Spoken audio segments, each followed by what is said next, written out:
stream of people. So friends, in today's video I'm going to share our COVID journey of our family.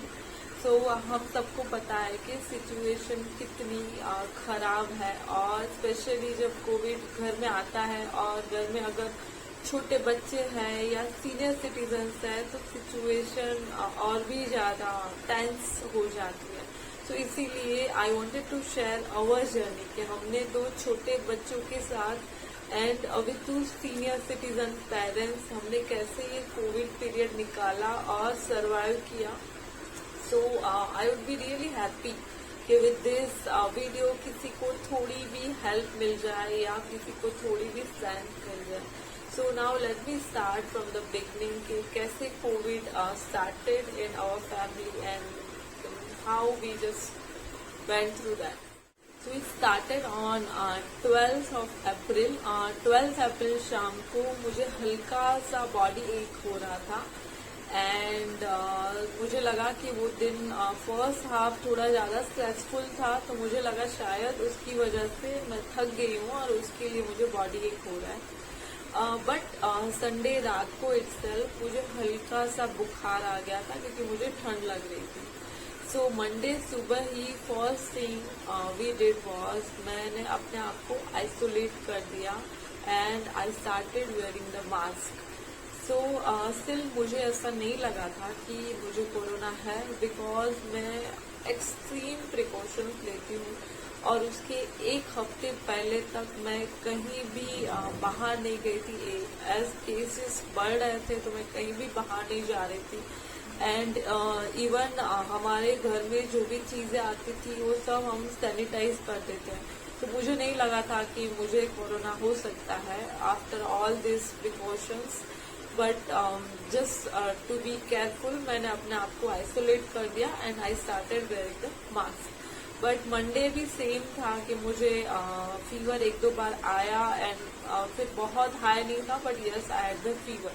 So Tuesday भी same situation थी, मुझे fever आ रहा था. तो हमने finally decide किया कि नाउ वेट नहीं करते हैं, लेट्स टेक द टेस्ट करवा लेते हैं, क्योंकि घर में सीनियर सिटीजन इन लॉस है मेरे ससुर जी का भी थोड़े टाइम पहले ही हमने बाईपास करवाया, तो हमको बिल्कुल ही रिस्क नहीं लेना था. तो ट्यूसडे ही हमने टेस्ट करने वाले को बुला लिया घर एंड तब तक मैं अपने आप को अलग ही रख रही थी.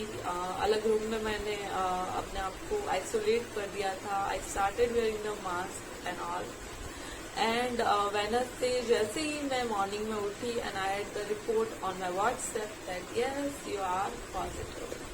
तो obviously it was unbelievable for me कि इतना ध्यान रखने के बाद, इतने प्रिकॉशंस लेने के बाद, बाहर नहीं जाने के बाद भी I was Covid positive. And the next challenge was कि अभी हम कैसे आइसोलेट करें अपने बच्चों को, अपने इन लॉज को, और क्या करें. हम लोग कंफ्यूज हो गए. तो व्हाट वी डिसाइडेड वाज कि हमारे एक रिलेशन में किसी का फ्लैट लकीली हमें मिल गया जिसमें बेसिक फर्नीचर था. तो हमने अपने मम्मी पापा को, मतलब मेरे सास ससुर को, हमने वहाँ पे शिफ्ट कर दिया. तो वो पॉइंट पे हमने अपने बच्चों को हमारे साथ ही रखा और जस्ट अपने मम्मी पापा को वो घर में शिफ्ट कर दिया और उनको वहाँ पे हमने जो भी बेसिक चीज़ें थी हमने एक तुरंत इंडक्शन ले लिया एंड जो भी बेसिक बर्तन होते हैं वो सब परचेज करके मेरे हस्बैंड उनको वहाँ पे शिफ्ट कर दिया. हमने वही दिन पे यानी कि वेडनेसडे को मेरे हस्बैंड का भी हमने कोविड टेस्ट करवा लिया था to be at the safer side. तो वो टाइम तक उनको कोई भी सिम्टम्स नहीं थे जब हमने रिपोर्ट करवाया था तब. बट ऑन वेडनेसडे नाइट उनको मतलब हल्का सा लो फील हो रहा था या बॉडी पेन है, थोड़ा सा फीवर जैसा लग रहा था. और थर्सडे उनका भी रिपोर्ट आ गया and that was again positive.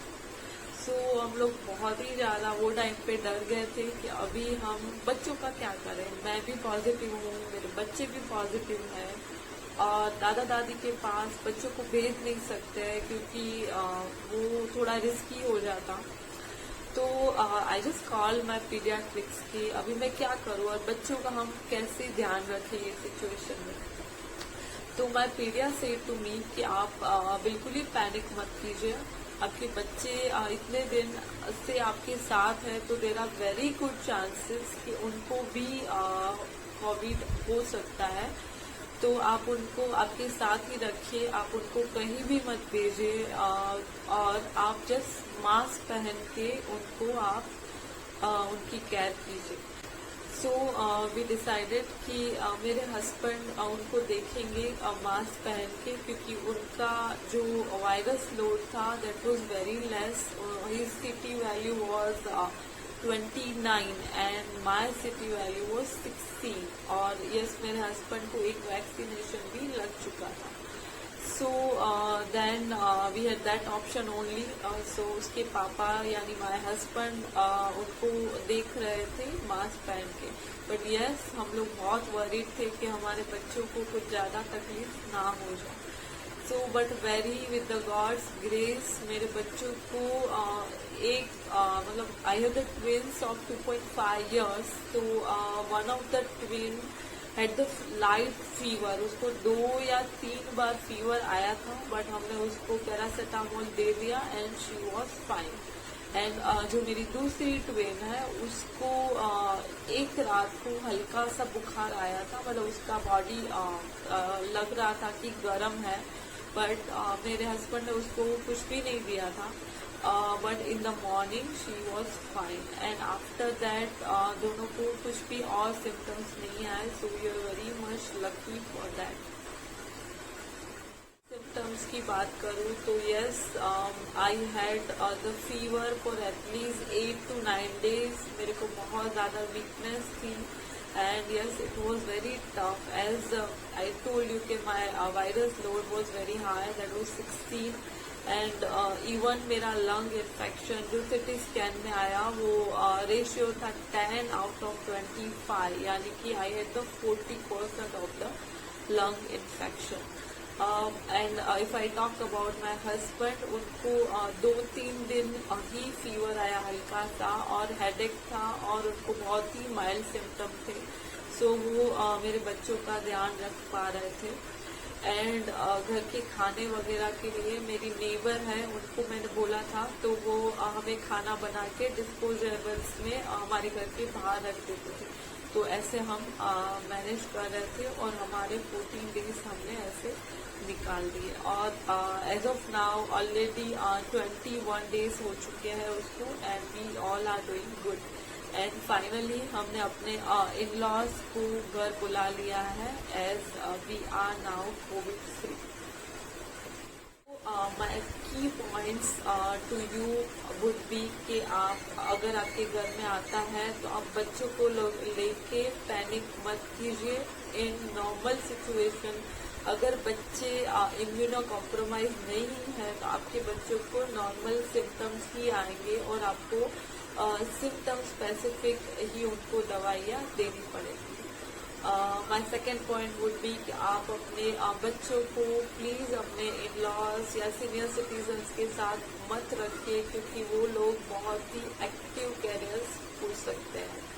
सो आप उनको अलग ही रखिए। Then my third point would be for yourself, जिसको भी कोविड है तो you need some basic things. सबसे पहले you must have a good doctor जो आपको अच्छे से प्रॉपरली गाइड करे for each and every point. For that my doctor doctor Maulik Sanghvi he was very good. उसने point to point right from मेरे symptoms आए थे और रिपोर्ट भी नहीं आया था उससे पहले से we started our medication and at every point he was there with me. Then second point कि आपको कुछ चीज़ें आपके साथ रखनी पड़ेगी, वो है you must have the oximeter so that आप चेक कर सको कि आपका ऑक्सीजन प्रॉपर है या नहीं। That is the basic and the most important thing. Then you will need the thermometer, then obviously some medications, then you will need a steamer, आपको steam लेने के लिए you need the steamer, and yes, then you will need a very good food. ये corona के battle सिर्फ आपकी immunity और अच्छा खाना ही उससे लड़ सकता है। तो अगर आप खाना छोड़ दोगे तो बहुत ज़्यादा दिक्कत होगी। तो बहुत इम्पोर्टेंट है। मुझे भी 2-3 डेज तक मुझे वॉमिट जैसा होता था, खाना पसंद नहीं आता था। But I use to take the tablet for vomit, Ondem करके टैबलेट लेती थी और मुझे जो भी समझ में आता था, 2 दिन तक मैंने सिर्फ फ्रूट्स ही लिया था, बट मैं लेती थी continuous. I use to take fruits या मुझे जो भी पसंद आ रहा था मैं खाने की पूरी ट्राई कर रही थी। एंड yes, नींबू पानी, that is the key. Keep on taking the नींबू पानी in the hot water. That really helps to keep you hydrated and immune, right? So yes, that's it. I hope I have covered the basic and the important points. And please, अगर आपको भी covid है और आप ये video देख रहे हो तो please stay positive. I know अभी के टाइम में बहुत ही डिफिकल्ट है पॉजिटिव रहना। इतने न्यूज एंड ऑल दैट आते हैं, तो अगर बहुत बार हमें कुछ दिक्कत नहीं भी है तो जस्ट बिकॉज हम इतना सब नेगेटिव देख रहे हैं ना, तो ऐसा लगता है कि मुझे ऑक्सीजन नहीं आ रहा है, वो मुझे ये हो रहा है, वो हो रहा है। But you have to stay positive, बहुत ज़्यादा इम्पोर्टेंट है और वो ही आपको हेल्प करेगा कोविड से बाहर निकलने में। एंड प्लीज़ आप पॉसिबल हो तो सोशल मीडिया से, न्यूज़ से प्लीज़ आप अलग हो जाओ। एंड अपने रिपोर्ट्स किसी के साथ शेयर मत करो, क्योंकि उससे अगर कोई कुछ रिएक्ट करेगा तो आपको और ज़्यादा डर लगेगा। तो just stay in touch with your doctor, that is the most important. And yes, that's it. And I hope आपको ये वीडियो हेल्पफुल लगा होगा। So if you liked it, please hit the like button. Bye and stay happy. We have to fight against Corona.